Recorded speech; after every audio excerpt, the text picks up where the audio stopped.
Here's Max O'Brien at the point. Nice pass, shot, score!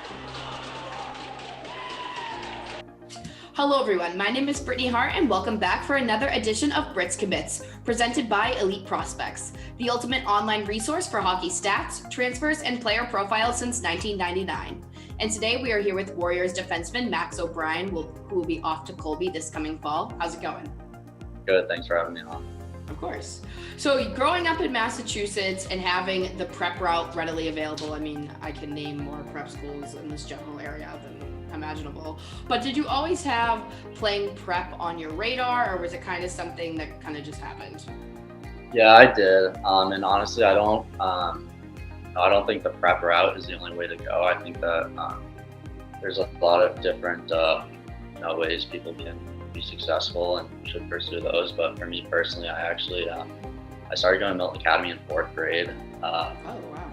Yeah, when my family moved to the town of Milton. So I think it was always kind of assumed that I'd go up to the lower school there and go to the middle school. Just kind of go to school there. And then you transferred from Milton to Berkshire. Was there any particular reason why you transferred, or was it kind of just what was in your best interest?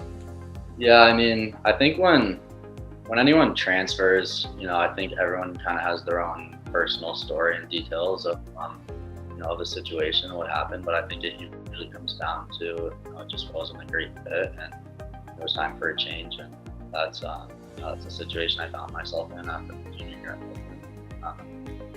Looking back, I'm definitely glad that I took the risk. It wasn't an easy decision to leave the I've been at for so long the year before I was going to graduate. But I'm definitely glad that I made that decision, and I'm really thankful to Berkshire for giving me that opportunity. I'm glad that I got 2 years there. And obviously prep schools are known for having great academics. Was your ultimate college goal to play in the NESCAC, or? Yeah, well, I give my parents a lot of credit for that, since they've been really stressing the importance of academics. And then I think I definitely took some inspiration from my older brother.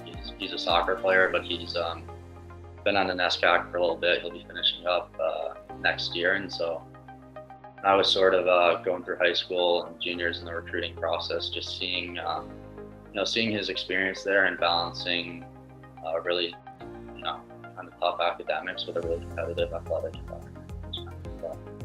I realized it was a college experience I wanted to have myself. There you go. That's kind of cool that you got to see someone else go through it before you actually did yourself. Yeah, exactly. And this is your first and only year of juniors, which I feel like is kind of surprising because I feel like not that many people are just one and done and out. But how did you wind up with the Warriors program? Yeah, I mean, well, the college process is crazy, but I think anyone who's gone through the juniors process will tell you that it can be just as crazy. Yeah. So, last spring when I was talking to a few teams, I got a text from Coach McGrath, and then not long after I was on a phone call with him. And 2 things really jumped out to me about the phone call. The first was that, he was the first juniors coach to tell me that, he wanted me on his team, that I have a spot, but he'd been watching me for a while and really wanted me to join the Warriors. And then the second was, just how honest he was with me. I didn't feel like he was trying to sell me on anything. He was just kind of, telling me about the Warriors program.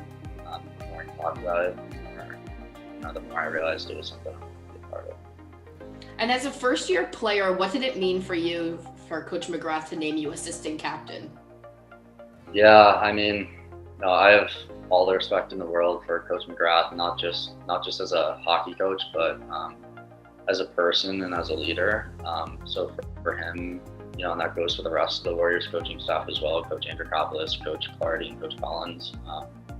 But for them to maybe see some of those same leadership or character traits in me, and for maybe some of my teammates to see that, it was just a really humbling experience. And I also couldn't have asked for a better captain to play under, in Tyler Rossi. He wore the C with a lot of pride and honor for us. And I think the other thing, and I think Rossi would actually be the first to tell you this too, but we had a ton of leaders on our team this year, and I'm not just saying that. I think we had an older group. I think the league did this year, but we had an older group, and we had a ton of leaders on our team that just didn't have letters, on their jersey. So it was honestly a really big honor to wear the letter and get that recognition. But I wasn't doing anything. And this year was obviously kind of crazy due to COVID. Quite the junior first year and only year in COVID, but 2021, what can we say? What were some of your favorite memories with the Warriors overall throughout the year? The first thing that comes to mind is a couple wins that we had. Our second win of the season was against the Avs at their place, and then later in the season we also beat the Rangers at their place. Just kind of the way the team came together and put winning above everything else in those two games. It was really cool to be a part of, and that's also just kind of a testament to those two organizations and how good they are in their tradition of success and winning. So to beat them, it meant a lot to us. But other than that, it was really, you talked about kind of COVID and some of the challenges we had this year. You can kind of call it superstition or whatever, but getting dressed in the bleachers before every home game, I know I'd have Nick Serafin on my right and Will O'Brien on my left. Little things like that. Kind of going to the gym upstairs every day after practice, regardless of if we had a team lift or not. The same group of guys, just always being around them. I think it's those little moments that I'll remember kind of the rest of my life as opposed to anything big. Right, and this year especially was so much easier to become closer with your team because, that was really all the people you could see, technically speaking. Exactly, and there wasn't too much outside social life, but right. Junior hockey, that's what you're in it for. So. And I know that McGrath tried to plan a lot of stuff for you guys too. Yeah, he did, and he did a good job with that, and he brought in, a couple people to speak with us as a team, which helped bring us together.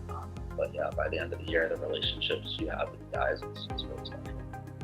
And as we talked about earlier, you're heading to Colby in the fall under Coach Blaise McDonald and assistant Tyler Walsh. What does it mean to you to be playing for Coach McDonald? Obviously, he's been a coach at the Division I level for 15 years, and Coach Walsh's father was a huge staple for UMaine for, again, 15 years. So you have quite the coaching staff in front of you. Yeah, it's crazy, to be honest. I feel like I couldn't ask for a better opportunity. I have a lot to prove to those two guys. I'm excited to do it. It wasn't just sort of, the resume about them. It was everything kind of in the hockey world and hearing about them. I've already kind of talked about how much trust and faith I have in Coach McGrath. And to hear him, talk about the Colby hockey program and the coaches specifically too, how highly he spoke of them, that really kind of opened my eyes, and my Berkshire coach said the same thing. So for people I really trust to be telling me that would be a good fit for me, I couldn't be more excited to play. And how did they kind of get on your radar? Because everyone's story is different on how they kind of get to where they are. Yeah, well, I was kind of looking, just at all NESCACs and Colby specifically. I actually played at Berkshire with Coach McDonald's son. He'll be a freshman at Colby next year too. So I got a little insight into their program that way. A couple of former teammates from actually both Milton and Berkshire, so got to hear about it sort of that way. And in addition to everything you just mentioned, what were some of the deciding factors to go there? Was there anything about the campus or anything else like that?